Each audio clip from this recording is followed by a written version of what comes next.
Well students, आज आपको multiple choice questions for IIT, JEE, NEET, AIIMS and other competitive exam के लिए आपको बताएंगे।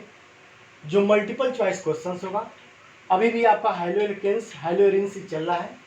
तो देखें, which are the following compound will give racemic mixture on nucleophilic substitution by OH aqueous ion.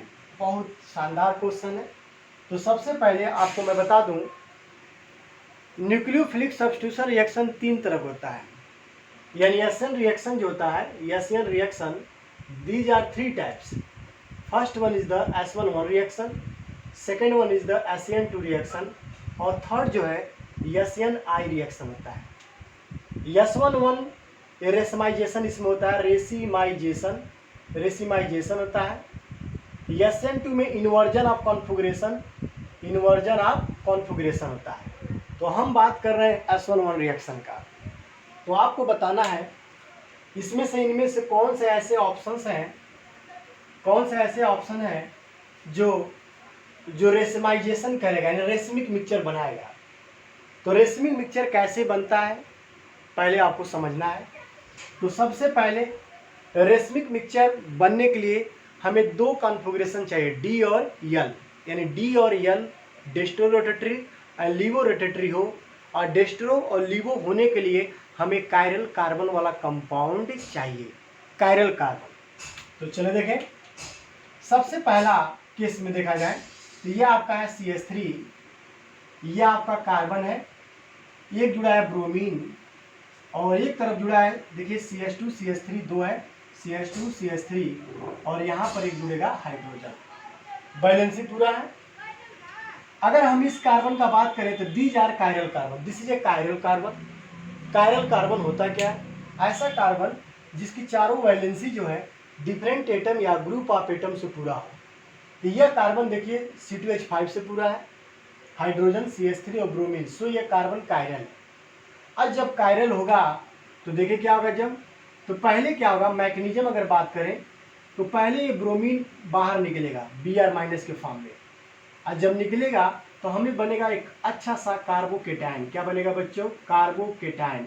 इसको मैं कॉम्पैक्ट फॉर्म में C2H5 and CH3 and H, यह आपका बनेगा कार्बोकेटायन।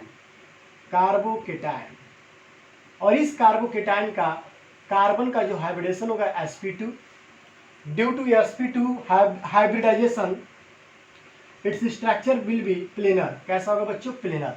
सो जो अटैकिंग रेजेंट होगा, जो न्यूक्लियोफाइल होगा, वह दोनों साइड से अटैक करेगा। दोनों साइड का मतलब फॉरवर्ड और रियर, यानी फॉरवर्ड और बैकवर्ड दोनों तरफ से अटैक करेगा। तो जब यह OH इस साइड से भी अटैक कर सकता है, इस साइड से भी अटैक कर सकता है, और जब अटैक करेगा तो उस केसेज में यह आपका प्रोडक्ट बनाएगा D और L। क्या बनाएगा बच्चों? D और L। मान लीजिए यह आपका देखें, यहाँ पे H, यहाँ पे H, और ये भी हो सकता है यहाँ OH, यहाँ H, और यह इस तरह इसके दो प्रोडक्ट बनने की पॉसिबिलिटी हो जाती है। एक बनता है D और एक बनता है L, D और L। जहाँ D और L बनेगा, ये मिरर देखिए इस रखेंगे तो दोनों एक दूसरे के एनांटियोमर्स भी है। These are also called इनांटियोमर्स।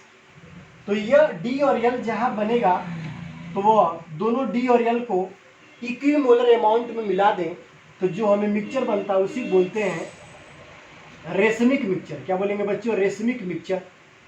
सो पहला जो कंपाउंड होगा, पहला जो आपका दिया ऑप्शन जो है, ये आपका कंपाउंड रेसमाइजेशन शो करेगा। It means it will give the racemic mixture. Why? Because of presence of chiral carbon, this chiral carbon attached by the bromine, this bromine can easily remove as a bromide ion and form the carbocation. Due to planar structure, the nucleophile can attack in the both side, forward as well as rear, यानी आगे से भी और पीछे से भी, जिससे यह दो मिक्सचर देगा, मतलब दो इनांटियोमर्स देगा, D और L देगा, और जहाँ D और L बनेगा वो रेसमाइजेशन ही होगा। यानी क्या बनेगा? Racemic mixture. क्योंकि रेसमिक मिक्सचर का मतलब ही होता है equimolar amount of D and L। Okay, that is so first is the correct. अभी और भी देखें तो पहला तो आपका सही नजर आ रहा है क्योंकि ऑप्शन आपका यहाँ पर है। पहले आप स्क्रीनशॉट लो बच्चों। सेकेंड वाला देखा जाए क्या इसमें कायरल कार्बन है, क्या ब्रोमीन जिससे अटैच है कार्बन से, क्या उसमें कायरल कार्बन है? सबसे सिंपल समझ लो, जिसमें हाइड्रोजन कंडीशन यह है S1 reaction combined by racemization only such compound such alkyl halide in which halogen attach with those carbon which are chiral, यानी ऐसे कार्बन से जुड़ा हो हाइड्रोजन जो कायरल हो और सेकेंडरी टर्सरी कार्बोकेटायन फॉर्म्ड करे तो वह आपका रेसमाइजेशन देगा। तो चलिए देखिए, पहला तो समझ आ गया। सेकेंड वाले में देखिए ब्रोमीन, और यहाँ पर आपका देखिए सी, यहाँ भी CH3 होगा क्योंकि ये की यहाँ भी क्या होगा CH3 होगा, और नीचे आपका देखिए CH2CH3 यानी CH2CH3। क्या बताइए यह कार्बन क्या कायरल होगा? बिल्कुल नहीं होगा। क्यों? क्योंकि ब्रोमीन ठीक है, CH3 ठीक है, यह ठीक है, लेकिन यह दोनों ग्रुप क्या है? सेम है। अब मैं आपको बोला हूँ वही कायरल कार्बन होगा जिसके चारों वैलेंसी जो है डिफरेंट एटम या ग्रुप से पूरा हो। सो यह दोनों ग्रुप सिमेट्रिकल है, सेम है, इसलिए इसमें कायरल कार्बन नहीं है, नो कायरल कार्बन। और जिसमें कायरल कार्बन नहीं पाया जाएगा वह इनैंटियोमर्स नहीं बनाएगा, यानी डी और एल नहीं बनाएगा, और जब डी और एल नहीं फॉर्म होगा तो रेशमिक मिक्सचर भी नहीं बनाएगा। सो सेकेंड ऑप्शन नहीं होगा। नेक्स्ट वाला देखा जाए थर्ड, यहाँ देखिए CH3 होगा, सी ऊपर भी CH3 होगा, और यहाँ देखिए CH2CH3 और यहाँ देखिए बहुत अच्छा यहाँ पर दिया CH2 और Br। तो सबसे पहले इस कंपाउंड में बहुत बच्चे कंफ्यूज हो सकते हैं। सबसे पहले यहाँ देखें, ये भी देखो नहीं कंफ्यूज होने वाली बात है, यहाँ भी देखिए CH3 दोनों क्या है? सेम आ गया। ये तो कार्बन कायरल है ही नहीं, और साथ ही जिस कार्बन से ब्रोमीन अटैच है इस कार्बन से दो हाइड्रोजन जुड़े हैं और दोनों सेम है, सो ये भी कार्बन कायरल नहीं है। So no chiral carbon occur, no chiral carbon is present, that's why it will not give the racemic mixture. So आपका थर्ड भी नहीं होगा। सो आपका आंसर में केवल होगा पहला। तो देखिए पहला किस में दिया है? आपका पहला ए में दिया है। सो आपका ऑप्शन जो होगा ई जो होगा करेक्ट होगा। A is a correct option for ever question. Okay, please take screenshot.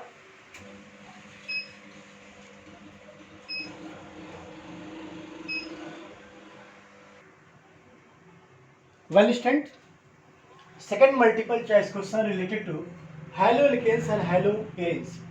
It is a very simple question. कह सकते हैं रटा रटाया क्वेश्चन है, अगर आपको आएगा तो कर लेंगे directly. Which of the following alkyl halide will undergo S1 reaction most radially? बहुत सिंपल क्वेश्चन। तो सबसे पहले S1 रिएक्शन किस फैक्टर पर डिपेंड करता है? पहला जो इंपॉर्टेंट फैक्टर है वह है स्टेबिलिटी ऑफ कार्बोकेटायन। जितना ज़्यादा स्टेबल कार्बोकेटायन होगा वह रिएक्शन उतना ही रेडियली होगा। सेकेंड फैक्टर है leaving group, nature of leaving group. तो अगर किसी डिफरेंट एल्किल हैलाइड में R वैल्यूज इक्वल हो लेकिन जो हाइड्रोजन है यह अलग अलग है, तो इसके नेचर पर डिपेंड करेगा। जो हाइड्रोजन जैसे आपका मान लीजिए RF, RCl, RBr, RI, अगर हम बात करें RI का, यह सबसे मोस्ट रिएक्टिव होगा। क्यों? क्योंकि RI का जो बॉन्ड लेंथ होगा इन सभी से ज़्यादा होगा, जिससे इसका बॉन्ड डिसोसिएशन एंथैल्पी बहुत कम होगा, इसलिए यह आसानी से यहाँ कुछ बॉन्ड को तोड़कर अलग हो जाएगा और ये बेस्ट लिविंग में काउंटेड होगा। सो I माइनस, Br माइनस और आपका Cl minus and the F minus. So this is a reactivity order when the alkyl group are same in all alkyl halide.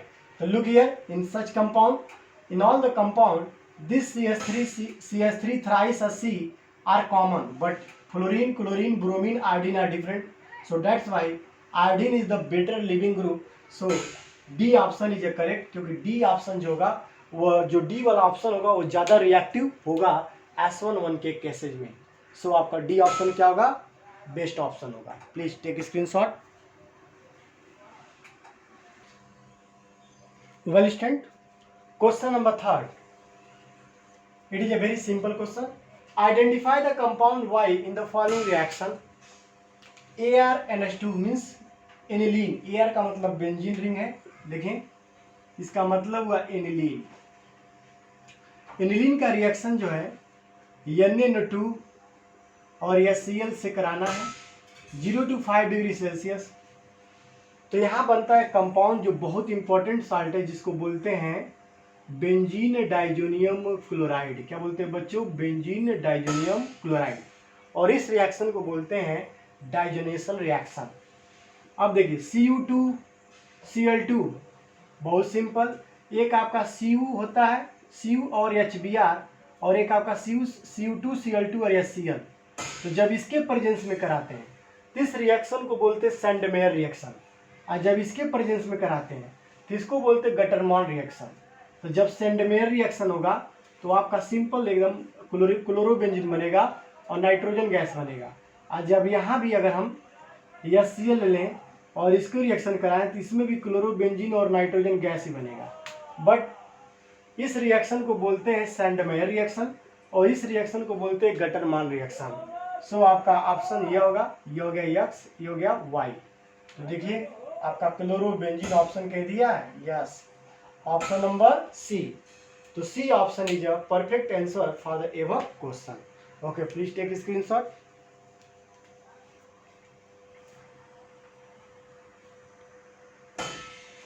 Okay, next question. Arrange the following compounds in increasing order of their boiling point. तो सबसे पहले सभी हाइड्रोलिकेन्स हैं और ये सभी एक दूसरे के आइसोमर हैं. क्यों? क्योंकि सभी में नंबर ऑफ कार्बन 4 है, हाइड्रोजन भी सेम है, सब कुछ सेम है. तो अगर इन case of isomeric alkyl halide, the boiling point depend upon the surface area. Surface area जितना बढ़ेगा वान डेर वाल फोर्स और ज़्यादा बढ़ेगा, और वान डेर वाल फोर्स बढ़ने से बॉइलिंग पॉइंट बढ़ता है. तो आपको बता दें आइसोमेरिक एल्किल हैलाइड में ब्रांचिंग बढ़ने पर सरफेस एरिया घट जाता है, और सरफेस एरिया कम होने से बॉइलिंग पॉइंट क्या होता है? घटता है. तो सबसे ज़्यादा ब्रांचिंग अगर बात करें CH3 थ्राइस, यहाँ देखें CH3 थ्राइस Br ये आपका है. इससे कम ब्रांचिंग आपका इसमें CH3 ध्यान दें बच्चों, बहुत ईजी है क्वेश्चन. आपका CH2Br. और सबसे कम जो ब्रांचिंग, इसमें तो ब्रांचिंग नहीं है सबसे ज़्यादा. सो सबसे ज़्यादा सरफेस एरिया इसका ज़्यादा है, CH3 CH2 CH2 CH2Br. सो सरफेस एरिया बढ़ रहा है, increasing order of surface area. और जब सरफेस एरिया बढ़ेगा, सरफेस एरिया बढ़ने पर आपका वान डेर वाल फोर्स भी बढ़ेगा, और जब यह बढ़ेगा तो बॉइलिंग पॉइंट भी क्या होगा? बढ़ेगा. तो बताइए सबसे ज़्यादा सरफेस एरिया इस वाले का है, N ब्रोमो या कह सकते हैं ब्रोमो ब्यूटेन का. सो आपका ऑप्शन नंबर सेकंड सबसे ज़्यादा होगा. सेकंड वाले का बॉइलिंग पॉइंट सबसे ज़्यादा होगा. इसके बाद आपका फर्स्ट वाले का होगा कम, और सबसे कम जो होगा वो आपका थर्ड वाले का होगा. सो यह आपका ऑप्शन जो है बॉइलिंग ऑर्डर में होगा. एक और सुन लो. In case of isomeric alkyl halide, isomeric means number of carbon means all the that compound consisting the same number of या सेम मॉलिक्यूलर फार्मूला, उनका मॉलिक्यूलर फार्मूला सेम होगा. सो इस केसेज में इनका बॉइलिंग पॉइंट जो होगा surface area बढ़ने पर बढ़ता है. तो जो स्टेट चेन होगा उसका सरफेस एरिया ज़्यादा होता है, इसलिए उसका बॉइलिंग पॉइंट सबसे ज़्यादा. सो आपका इसका बॉइलिंग पॉइंट सबसे ज़्यादा, इससे कम इसका सबसे कम या. सो आपका ऑप्शन थर्ड, फर्स्ट, सेकंड. देखिए कोई दिया है? यस, ये आपका दिया है. सो ऑप्शन नंबर C जो होगा इसके लिए परफेक्ट आंसर होगा. Okay, please take screenshot and subscribe my channel. Please students, please subscribe and share my channel and also comments. Thank you very much for watching my YouTube channel.